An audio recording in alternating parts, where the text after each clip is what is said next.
Assalamu alaikum, and welcome to PSM News in English with me, Minha Maroof. The President's office confirms that 5th February will be observed as a government holiday. This declaration is in accordance with the existing tradition that designates the day the President delivers the annual presidential address to Parliament as a government holiday.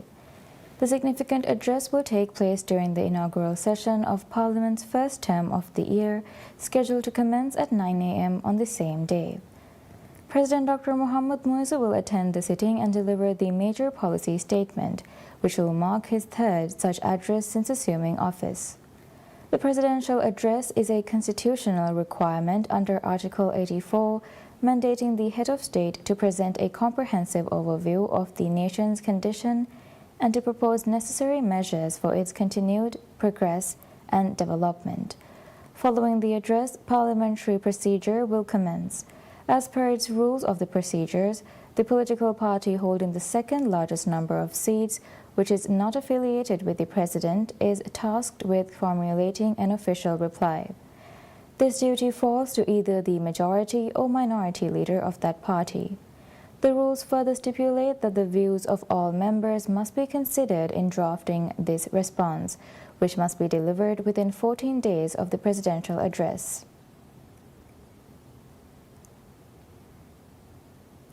Speaker of Parliament Abdul Rahim Abdullah departs on an official visit to India to attend the 28th Conference of Speakers and Presiding Officers of the Commonwealth (CSPOC) being held in New Delhi. Accompanying the Speaker on this journey is the Huludu Member of Parliament MP Muhammad Shaheen, the Parliament Chief of Bureau Ahmad Nihan Hussain Manik, and Senior Foreign Relations Officer Aishat Iman. According to the Conference of Speakers and Presiding Officers of the Commonwealth (CSPOC), this conference will focus on several key topics: the use of artificial intelligence (AI) and social media for parliamentarians, enhancing public understanding of Parliament and citizen participation, and the security, health and well-being of MPs and Parliament staff. After taking part in this conference, the Speaker is scheduled to return to the Maldives on the 18th of January. The National Social Protection Agency (NSPA) launches a dedicated help desk to assist citizens in applying for social assistance programs, effective immediately. Located on the ground floor of the Henveru Ferry Terminal, the help desk aims to address public difficulties in navigating the government's digital application system, particularly through the OneGov platform. The initiative follows the government's recent decision to extend therapy services and financial allowances to children with thalassemia under the Asanda scheme starting this month. Open from 8:30 a.m. to 4 p.m., Tuesday through Thursday, excluding public holidays, the desk will provide hands-on support for applications related to disability allowances, support for single parents and foster families, food claims, therapeutic services, thalassemia treatment, and IVF assistance. NSPA staff will guide applicants through form completion, submission, and status tracking, while also offering troubleshooting help for e-FAS and other digital platform issues.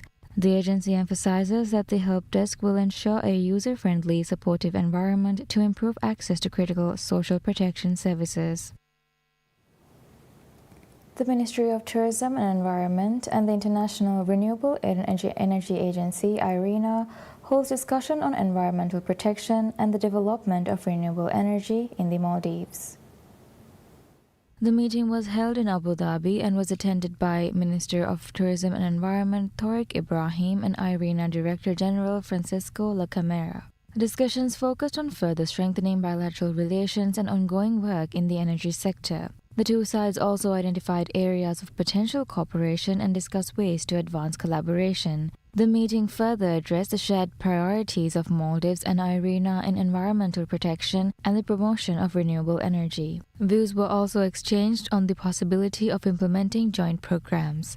The government is working to strengthen the Maldives energy sector and to build an environmentally friendly society. The government aims to generate 33% of Maldives' electricity from renewable energy by 2028. The Health Protection Agency (HPA) issues 437 vendor licenses under the amended Tobacco Control Act, marking a significant step in the Maldives' ongoing efforts to regulate tobacco use and safeguard public health. The updated legislation now mandates that all businesses selling tobacco products obtain a specific license from the Ministry of Health, in addition to their standard business permit from the Ministry of Economic Development and Trade. As part of the broader regulatory framework, 312 tobacco products have been officially registered nationwide. The HPA also reports granting 31 tobacco import licenses and 2 agri-export licenses. These measures are part of a comprehensive strategy to combat tobacco-related non-communicable diseases, which are a leading cause of preventable death in the country. Additional actions include raising the legal age for tobacco purchases to 21, increasing tobacco product duties, and banning the import of electronic cigarettes and vapes effective 15 November 2024. Furthermore, a generation ban, effective January 1, 2007, prohibits anyone born on or after the date from ever legally purchasing or using tobacco. The government underscores that these stringent policies are vital to creating a tobacco-free future and protecting the long-term health of Maldivian citizens. Minister of Education Dr. Ismail Shafiu states that all textbooks will be delivered to schools before the new school year begins. The textbook dispatch process to the atolls commenced in early December based on student enrollment numbers for each school. About 60% of islands have already received the books, and some schools in Mala have also begun distributing them. According to the minister, there are challenges in dispatching the books due to storage space issues and port logistics causing delays. This includes the relocation of books from the Arabia School building to Armenia School and ongoing construction at the Mali North Harbour. Despite this, all books will be delivered to schools before the new academic year commences, the minister assured. The minister further said preparations for school reopening are progressing well, including book distribution, school repairs, and teacher recruitment. The Civil Service Commission (CSC) states that only civil servants undergoing treatment for serious illnesses will be eligible to apply for special health leave. The Commission said an additional relaxation in the regulations allows employees to be granted leave under special medical leave if they are suffering from such serious illnesses. As part of efforts to establish a modern civil service and improve convenience for employees, the Commission has revised regulations, including changes to the process for applying for leave in special circumstances. Under the revised system, employees are now required to apply directly to the Commission in such cases. Speaking to PSM News, the Commission's Legal Affairs Division Counsellor General Ibrahim Rashid said the opportunity to apply for leave in special circumstances has caused confusion among some employees. He said some employees have been requesting leave under the system without meeting the required conditions. He explained that under the original regulation, employees suffering from serious illnesses such as cancer are eligible to apply for leave under special medical leave. He noted that processing applications that do not meet these criteria takes additional time and affects service delivery. The Civil Service Commission also stated that applications for special medical leave must be submitted 15 days prior to the date on which the leave is required. However, the Commission has made arrangements to process leave requests as quickly as possible in urgent cases, even when applications are submitted within a shorter time frame. Under special medical leave, an employee suffering from illness may apply for up to 60 days of leave on the first application. If the illness affects a family member, the employee may apply for up to 30 days of leave. The Commission said allowing employees to apply directly for special health needs leave will reduce delays by shortening communication time between government officers and the Commission. State Trading Organization (STO) begins work to transfer its pharmacies to the State Pharmaceutical and Medical Supply Corporation Limited, a company that is 100% government-owned. The transfer will be carried out in several phases, with the transfer of pharmacies scheduled to be completed by the 15th of February. More than 190 STO pharmacies are to be transferred under the project. The State Pharmaceutical and Medical Supply Corporation Limited was incorporated by the President on September 9th last year, under the powers conferred by Section 15 of the Companies Act. The company was established with the objective of expanding the bulk import of medical drugs and medical consumables and medical equipment and distributing them across different parts of Maldives. The government is implementing extensive measures to address difficulties faced by the public in accessing medicines. These measures are already providing significant relief and progress. The government further said the issue of medicine shortages will be resolved with plans to increase the list of approved drugs and expand the list of essential medicines. Medicine supplies have also been strengthened as part of these efforts. Imports of medicines have increased significantly, rising from around 200 previously to between 800 and 900 at present. Maldives Police Service (MPS) reports in a month-long effort to curb reckless driving.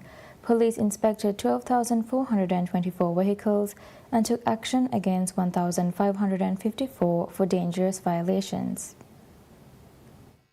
The campaign, aimed at enhancing road safety, saw a total of 27,186 vehicles stopped, including 12,752 two-wheelers and 14,404 four-wheelers. Officers issued warnings to 10,870 drivers, 5,037 motorcyclists, and 5,833 car drivers, while penalizing 728 two-wheelers and 826 four-wheelers for dangerous and reckless driving. Additional enforcement efforts revealed 260 drivers operating without licenses, 241 motorcyclists, and 27 car drivers. A total of 683 vehicles were towed for traffic offences, with another 1,367 impounded for illegal parking. The crackdown follows rising accident rates, prompting a directive from the president to tighten traffic law enforcement. Police have since intensified 24-hour patrols to ensure compliance and reduce road risks.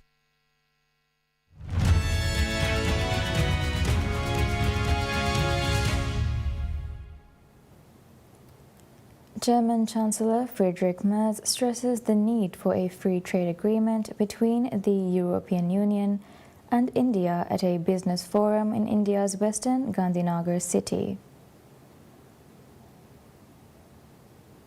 On Monday, the German Chancellor began his first official two-day visit to India in western Gujarat and held bilateral talks with the Indian Prime Minister Narendra Modi. If we want to remain competitive in this world and sustain long-term economic growth, we must strengthen our resilience.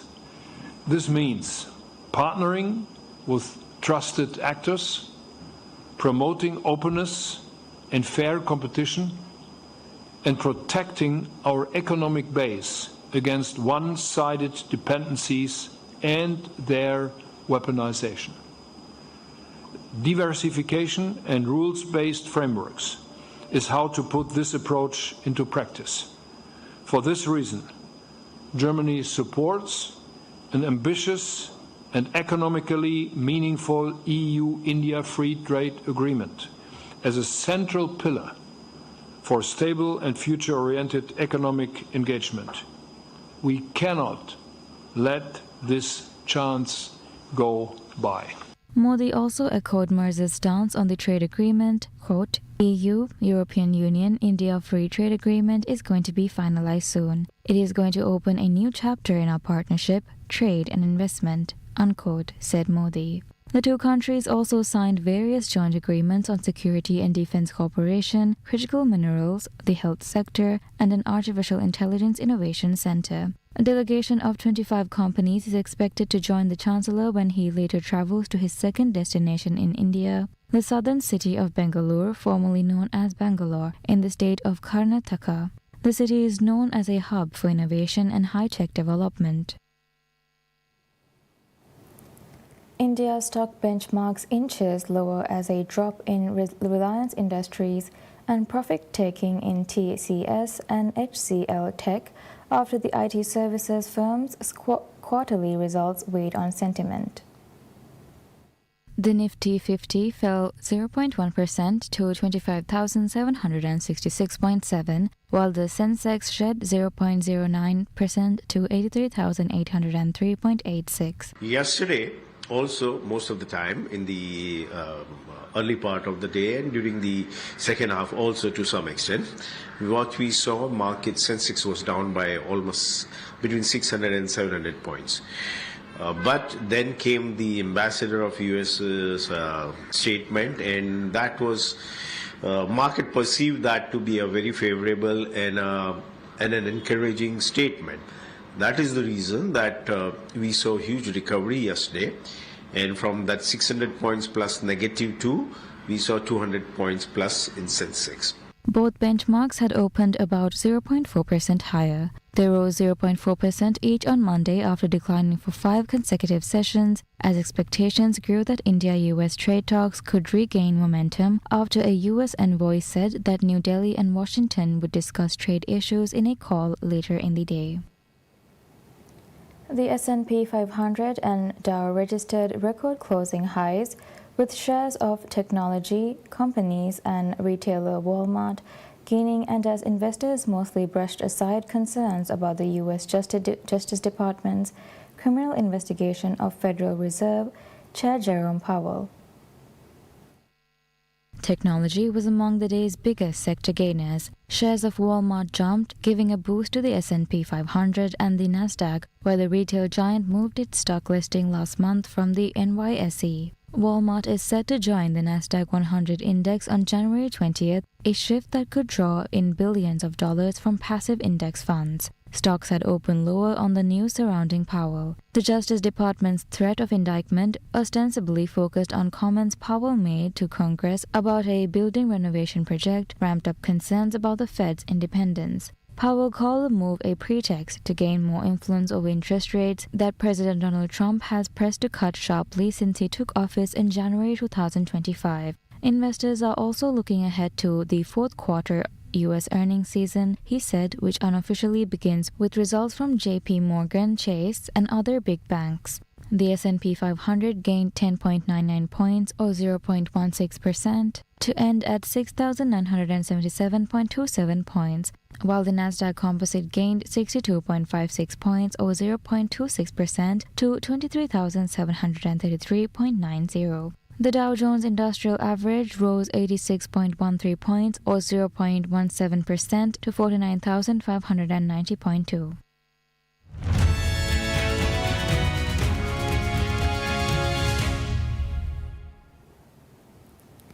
Iraq prepares a shipment of food aid bound for Gaza. Personnel loaded boxes of aid onto an Iraqi Air Force aircraft bound for Egypt's Al Arish, where the aid will make its first stop. A global hunger monitor said on December 19th that there was no longer famine in Gaza after access for humanitarian and commercial food deliveries improved following the ceasefire. The latest assessment by the Integrated Food Security Phase Classification comes 4 months after it reported that 514,000 people, nearly a quarter of Palestinians in the Gaza Strip, were experiencing famine, a finding rejected by Israel. The IPC warned that the situation in the enclave remained critical. Humanitarian agencies say far more aid needs to get into the small, crowded territory and that Israel is blocking needed items from entering. Israel alleges more than enough food gets in and that the problems are with the distribution within Gaza. German Foreign Minister Johann Wadephul says that NATO allies had to work together for security and said Greenland and Denmark should decide the future of the island, which U.S. President Donald Trump says should belong to the United States. Waterfall's comments following a meeting with the U.S. Secretary of State, Marco Rubio, came amid increasing tensions over Washington's aims towards Greenland, an autonomous region of Denmark, which Trump says is vital for U.S. security. Waterfall closed for a unified position to punish Iran, further following a crackdown on protests triggered by economic woes. Waterfall said his talks with Rubio had been friendly and intensive and had underlined the importance of the alliance between European countries and the United States, but he echoed other European politicians in rejecting Trump's avowed intention to take control of Greenland in defiance of his NATO allies. The standoff over Greenland has fueled deepening fears in Europe over the future of the NATO alliance, which Danish Prime Minister Mette Frederiksen said would be finished if the United States seized the land. Vadeful said he and Rubio had agreed on the importance of the alliance in efforts to secure a lasting peace in Ukraine, and said both were committed to the so-called Article 5 provisions in the NATO treaty that commit member states to come to the defense of a member state under attack. EU Commission spokesperson says that the Union is ready to move forward with tougher sanctions on Iran as a violent crackdown on nationwide protests continued. The demonstrations began in response to soaring prices before turning against the clerical rulers who have governed for more than 45 years. In terms of the sanctions that you have raised, we have a dedicated legal framework that is targeting perpetrators of serious human rights violations and abuses in Iran, under which a number of entities and individuals have been added over the years. So this is already in place. Iran Foreign Minister Abbas Araghchi said the situation in Iran was, quote, under total control, unquote, after violence linked to protests spiked over the weekend. State media reported Iranian authorities accused the U.S. and Israel of fomenting trouble and called for a nationwide rally to condemn, quote, terrorist actions led by the United States and Israel, unquote. Authorities also said on Monday it is keeping communication channels open with the U.S., including through intermediaries such as Switzerland, as President Donald Trump weighed possible responses to the violent crackdown on protests that have posed one of the biggest challenges to clerical rule since the 1979 Islamic Revolution.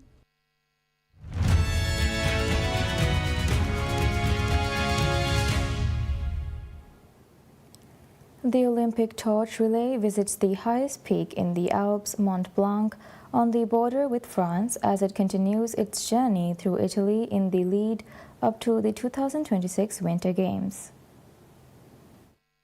The relay started the day north of Turin and continued to the northwest into the picturesque Aosta Valley. The flame began its journey across Italy from Rome last month and has been to the islands of Sardinia and Sicily, as well as the southern cities of Naples and Bari, as part of a 12,000-kilometer journey that will end in Milan's San Siro Stadium on February 6th. The relay has been part of efforts to generate excitement across the country before the games that will be staged at a variety of locations, with the financial capital Milan and the alpine resort of Cortina d'Ampezzo as the two main bases.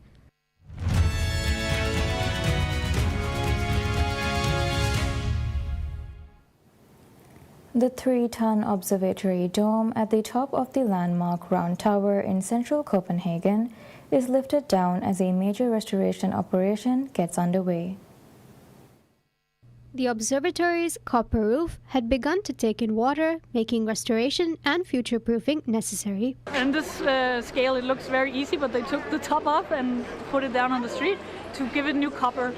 And one thing that's cool about that is that it's green now, but when it comes back on top it will be brown, and it will last like that for several decades. So it will actually change how we see the Round Tower when we pass it every day. The roof was lifted in one piece by a crane, and the whole process took around 15 minutes. The work to apply new copper to the dome will take place at the foot of the Round Tower before it's put back in the spring. The Round Tower, which was completed in 1642, will open up to visitors again in the autumn when it's dark enough to open the shutters of the copper dome and point the telescope at the sky.